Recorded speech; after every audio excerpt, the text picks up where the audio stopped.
इस कार्यक्रम के पुण्यार्चक हैं श्री अनिल नायक, श्रीमती विभा नायक, कुमारी अनुभा नायक, कुमारी अर्पिता नायक, श्रीमती नीलू, संजीव जैन नेताजी, समन्वय जैन, श्रीमती बीना जैन, अमित जैन, राहुल जैन, श्रीमती राशि जैन, शुभम जैन, आनंदपुरी, कानपुर।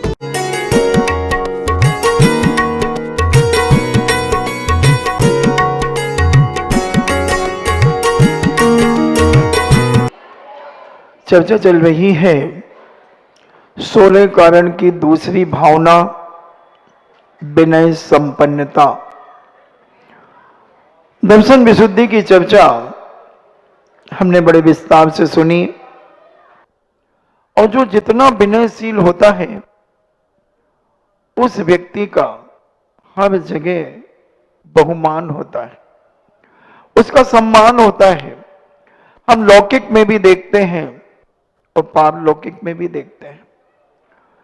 विनयशीलता जीवन की ऊंचाइयों को देने में बहुत बड़ा एक कारण है, और अहंकार ऊपर से नीचे गिराने में भी एक कारण है। अब हमें अपने आप को यह देखना है कि हम कल जो हमारी वैल्यू थी, जो इज्जत थी, उसमें कुछ बढ़ोतरी हुई है या घटोतरी हुई है। घर में भी हो सकता है, बाहर भी हो सकता है। घर में जितना मान सम्मान हमें माता पिता हम देते थे माता पिता को, और माता पिता भी उसके रिप्लाई में हमें जो प्यार देते थे, अपनत्व देते थे, उसमें कहीं कमी तो नहीं आई है। कल जितना आदर हमें मिला था उसमें आज कमी आई है या एक सुई की नोक के बराबर बढ़ोतरी हुई है, ये हमें देखना है। ये बहुत सूक्ष्म विषय है, मगर एहसास करो, समझने का प्रयास करो कि कल मेरी मां ने मुझे 2-3 बार डांटा था, आज तो 2 ही बार डांटा है। वाह, यानी कल से मुझे कम डांट पड़ी है, यानी मां की दृष्टि में मैं 33% मेरी पोजीशन अच्छी बन गई है। मां बहुत खुश है आज। जब भी मां की दृष्टि और मेरी दृष्टि मिलती है तो मां एक मंद मुस्कान के साथ मुझे अपना प्यार लुटा देती है। और अगर कहीं देखा मां की दृष्टि और तुम्हारी दृष्टि मिली और आंखों की मां की भुकटियां चढ़ गईं, मां ने कहा सुनती नहीं है, और भी गंदे शब्द जब मां ने बोले तो समझ लेना कि तुम्हारे सारे नंबर कट गए, और आज के पेपर में तुम 0 लेकर के आई हो, और कल तो 67% लेकर के आए थे और आज 0% लेकर के आई। कहां कमी हो गई मेरी व्यवहारिकता में, कहां कमी हो गई? मां की आंखें टमाटर सी लाल क्यों हो गई? मां का ये प्यार भरा हाथ थप्पड़ के रूप में क्यों बन गया? क्या मां ने मुझे पीटने के लिए जन्म दिया था? क्या मुझे डांटने के लिए मां ने जन्म दिया था? क्या मां ने मुझे आंख दिखाने के लिए जन्म दिया था? क्या मां ने मुझे और चबा करके मुझे आंखें दिखाने के लिए जन्म दिया था? और अगर ये सब कुछ मां कर रही है तो उस बच्चे को, उस घर की बहू को, उस घर के नाती पोतों को ये विचार कर लेना चाहिए कि हम मां की दृष्टि में बहुत नीचे गिर चुके हैं। हमारा कहीं से कोई मान सम्मान नहीं है। और हम क्या इसीलिए पैदा हुए थे कि मेरी मां मेरा सदा काल अपमान करती रहे, हर समय मुझे डांटती रहे और मैं उनको जवाब देता रहूं, मैं उन्हें उल्टा सीधा बोलता रहूं? क्या मैं अपना अहंकार प्रकट करने के लिए उस घर में पैदा हुआ था? अरे अहंकार करना था तो किसी गुंडे के घर में पैदा होता, किसी नालायक के घर में पैदा होता, किसी बेशरम के घर में पैदा होता, या एक ऐसे हल्के परिवारों में पैदा होता जहां सुबह से ही गालियां दी जाती हैं और रात तक गाली देते हैं, मारपीट करते हैं, तेरी मेरी करते हैं। अगर हमारे सज्जन के घरों में भी अगर यही कार्य हो रहा है, तो मैं इसे सज्जन का घर नहीं कहता, मैं तो ये दुर्जनों का एक समूह कहता हूं, कि जहां बहुत सारे दुर्जन मिलकर के इकट्ठे हो गए हैं और ये सज्जनों का मजाक उड़ाने के लिए पैदा हुए हैं, ये धर्म का मजाक उड़ाने के लिए पैदा हुए, ये जाति के कलंक हैं, सब जातियों के कलंक है। इनकी कलंकता इनकी जिंदगी को बर्बाद कर देगी। अगर हमारे घर में अगर पति पत्नी में भी झगड़ा होता है तो क्यों होता है?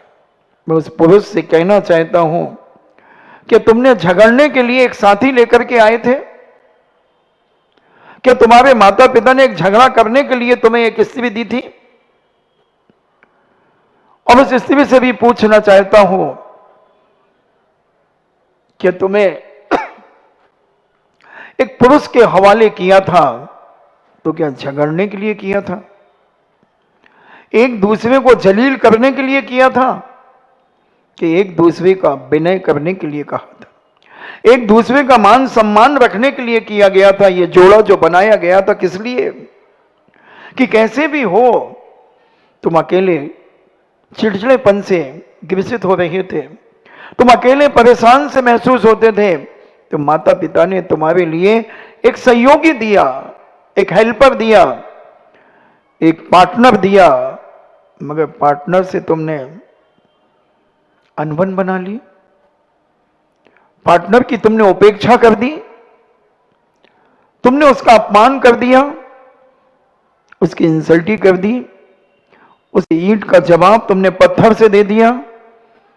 बहुत दुखी हो गया, वह अंदर से रोने लगा, अंदर से फीलिंग करने लगा, और कई बार तो ऐसी नौबत आ जाती है कि वह शादीशुदा व्यक्ति अंदर से जब इतना भीग जाता है, अंदर से इतना दुखी हो जाता है सामने वाले के अहंकार को देखकर, तो वो कहता है कि हे भगवान, कहां से फंस गया मैं, अगर मैं शादी नहीं करता तो बहुत अच्छा था। कई बार लोग मेरे पास भी आ जाते हैं, महाराज जी बहुत बुरे फंस गए। क्यों भाई, क्या हुआ? अभी तो तुम अभी 6 महीने पहले शादी हुई। महाराज जी बहुत दुखी हो, 1 मिनट नहीं सुनती और ईंट का जवाब पत्थर से देने के लिए तुली रहती है, और ऐसे छोटे छोटे शब्दों को पकड़ करके मजबूर कर देती है। अपनी तो 100 गलतियां माफ करा लेगी, और मेरी एक गलती अगर हो जाए तो हंगामा मचा देती है। नहीं तुमने ऐसा कहा क्यों, घूम फिर के आएगी, फिर उसी पॉइंट को आकर के बहस करने लगेगी। अरे भैया, मैंने कहा, कहां है वो तुम्हारी मिसेस, कहां है तुम्हारी वो वाइफ? धर्मपत्नी नहीं कहूंगा इसको, मैं इसको मिसेस कहूंगा या वाइफ कहूंगा। वाइफ वो है जो कभी कभी नाइफ का काम कर जाती है, वो वाइफ है, और मिसेस वो है जो कभी मिस्टर की बात को मिस कर देती है। धर्म पत्नी तो वो है जो अपने पति को धर्मात्मा मानती है, और उसकी पत्नी होने का जैसे सौभाग्य मिला है, ऐसी विवेकशील नारी सदा अपने जीवन में अपने पति का आदर और सम्मान करती है, और विनय से उनके सामने पेश आती है, मर्यादित रहती है, उठने बैठने का तरीका उसका शालीनता पूर्वक होता है, और जो भी उसे देखता है वो अपने आप उसकी प्रशंसा के पुल बांधे बिना नहीं रहता। सोचें जरा, अपने आप को टटोलने का प्रयास करें, किस लिए हमने विवाह किया था, किस लिए हमने जन्म पाया था, किस लिए हम भाई बहन बने, पिता पुत्र बने, मां बेटी बने, उस घर की बहू बने, किस लिए? अगर हमारी वाणी में विनय नहीं रहा तो हम वाचनिक विनय से अछूते हैं। विनय का ही तो सब कुछ खेल है बंधुओं, वाणी का ही तो खेल है। अगर ये हम नहीं कर पाए तो एक छोटे व्यक्ति में और हम में क्या अंतर होगा? केवल कपड़े पहनने से अगर हम साफ सुथरे और अच्छे कपड़े पहन लेते हैं अब घर भी हमारा जरा साफ सुथरा रहता है, मगर हमारे विचारों में अगर अभद्रता है, हमारे विचारों में कहीं अहंकार है, हमारे विचारों में एक दूसरे के प्रति घृणा भाव है, हमारी मानसिकता में एक दूसरे को नीचा दिखाने का परिणाम है, चाहे वो साधु भी क्यों ना हो, एलक छुल्लक क्यों ना हो, ब्रह्मचारी ब्रह्मचारिणी क्यों ना हो, ग्रस्त क्यों ना हो, सबकी कैटेगरियां अलग अलग हैं। अगर वो एक क्षण के लिए भी किसी के प्रति घृणा भाव लाते हैं, द्वेष भाव लाते हैं, अगर कोई साधु है, वो आचार्य परमेष्टि क्यों ना हो, उपाध्याय परमेष्टि क्यों ना हो, अगर वो एक क्षण के लिए भी लाते हैं तो जैनाचार्य कहते हैं, अनंत भगवंत कहते हैं, उसकी कर्म का बंध नियम से हुआ है। और अगर थोड़ी अंतर्मोह चला गया तो वो गुण स्थान गिर गया। सबके लिए ये बात लागू होती है बंधुओं। हम अपने प्रेम को, हम अपने वात्सल्य को, हम अपने विनय को क्यों घटाते चले जा रहे हैं? किस अहंकार में फूल करके हम अपने विनय से दूर होते चले जा रहे हैं? विनय हमसे दूर होता चला जा रहा है। अगर विनय नहीं है बंधुओं, सब कुछ होते हुए भी हम निकृष्ट हैं, हम अहंकारी हैं, और अहंकारी का विनाश हुए बिना नहीं रहता। टटोलें, हर क्षण अपना परीक्षण करें, प्रति क्षण प्रतिक्रमण करें, आलोचना करें। जहां तुमसे अहंकार की बू आने लगे तुम्हारे अंदर, उसी समय अपनी निंदा करना शुरू कर दो, अपनी आलोचना करना शुरू कर दो कि हे भगवान, मैं कैसा निमित्त पाकर अहंकार में आ गया, कितना पापी हूं मैं। इसलिए विनय, जैनाचार्यों ने शास्त्रीय भाषा में कहा, ग्रंथों में कहा, विनय 5 प्रकार की विनय कही। दर्शन विनय, ज्ञान विनय, चारित्र विनय, तप विनय और उपचार विनय। उपचार विनय, दर्शन विनय, जो सम्यक दर्शन के 8 अंग हैं, उसमें 4 जो संकादी दोष हैं उनको तो छोड़ें क्योंकि वो व्यक्तिगत हैं, और फिर 4 उपगूहन आदि जो हैं, हम कितना उपगूहन कर सकते हैं किसी का, कितनी बात हम छुपा सकते हैं किसी की। लाख हमें कुछ पता हो फिर भी मौन रहो। क्या जरूरत है तुम्हें? और जब तक अहंकार नहीं आएगा, जब तक हम दोषों को उजागर नहीं कर सकते। और विनयशील व्यक्ति बड़े से बड़े दोषों को भी छुपा देता है। इतनी क्षमता होती है उस सम्यक दृष्टि दर्शन विशुद्धि वाले व्यक्ति को, उस सम्यक दर्शन को धारण करने वाली जीवात्मा को, कि बड़े से बड़े पाप दुनिया में हो गए और उसे मालूम चला, वो अपने मुख से कभी नहीं कहेगा। उसके टुकड़े टुकड़े भी कर दिए जाएं, क्योंकि पूज्यपाद स्वामी ने समाधि भक्ति में लिखा, दोष वादे च मौनम। जहां दोषों की बात आ जाए वहां मौन हो जाओ, मौन हो जाओ। मगर हम तो अहंकार करते हैं, हम उजागर करना चाहते हैं। क्या कर लोगे उजागर करके? क्या कर लोगे? मैं आपसे पूछना चाहता हूं, अगर इस व्यक्ति का दोष तुमने उजागर कर दिया, क्या फर्क पड़ेगा? क्या फर्क पड़ेगा? मैं आपसे पूछना चाहता हूं। कितने दिन लोग ये बात सुनेंगे मगर तुझे धिक्कारेंगे कि तूने बदनाम करने का प्रयास किया है, तूने नीचा दिखाने का प्रयास किया है, तुझे नीच गोत्र का बंध होगा। किसी का अपमान करने का जो प्रयास किया है, अपनी प्रशंसा और दूसरों की निंदा करने का जो प्रयास किया है, तो पूज्य उमा स्वामी महाराज अपने तत्वावसुद ग्रंथ राज में कहते हैं कि तू नीच गोत्र का बंध धारण करेगा। जब तेरा मतलब ही नहीं है उस चीज से, फिर तुम क्यों अहंकार में डोल रहे हो, क्यों अहंकार में झूल रहे हो? लेना देना क्या है? कोई सरपैर नहीं तुम्हारा उस टॉपिक में, फिर भी हम उसको नीचा दिखाना चाहते हैं, उसे अपमानित करना चाहते हैं। आज तक दुनिया की कोई ताकत सज्जन व्यक्ति को अपमानित नहीं कर सके।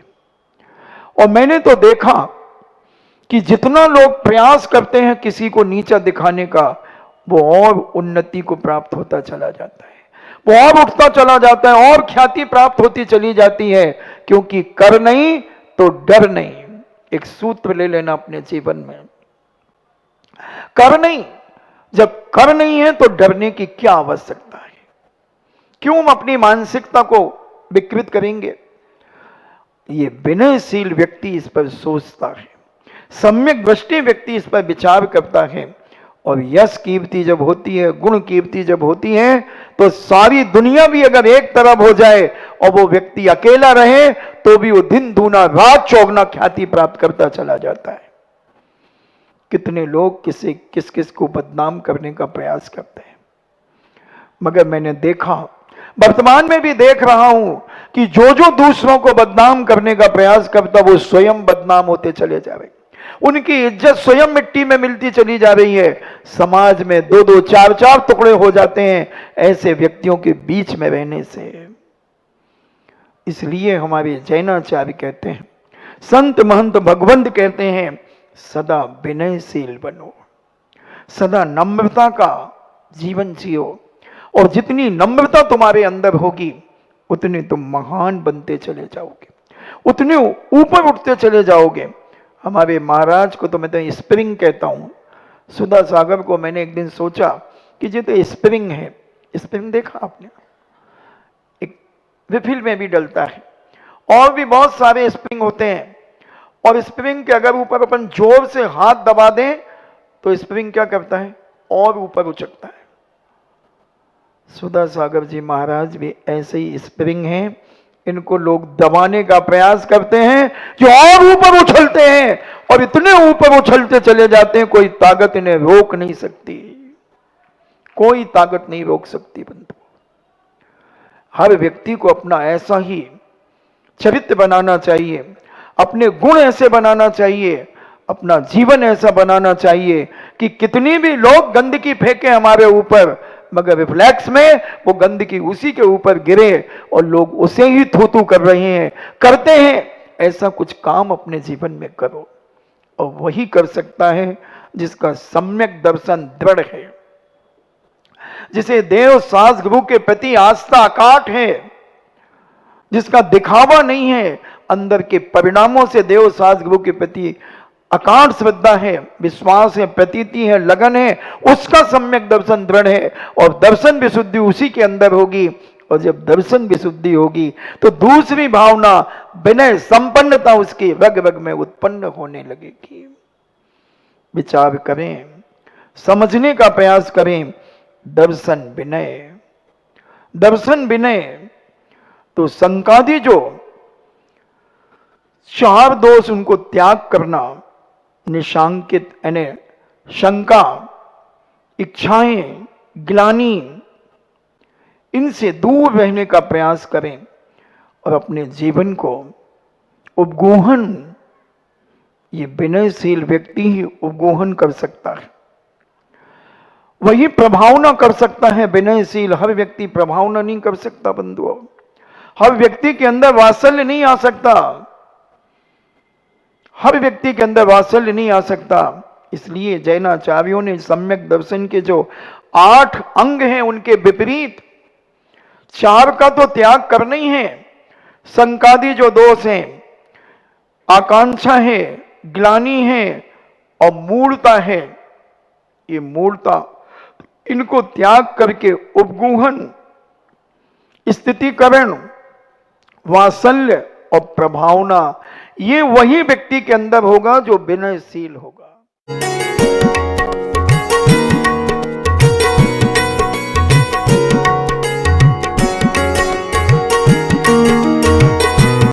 इस कार्यक्रम के पुण्यार्चक थे श्री अनिल नायक, श्रीमती विभा नायक, कुमारी अनुभा नायक, कुमारी अर्पिता नायक, श्रीमती नीलू, संजीव जैन नेताजी, समन्वय जैन, श्रीमती बीना जैन, अमित जैन, राहुल जैन, श्रीमती राशि जैन, शुभम जैन, आनंदपुरी।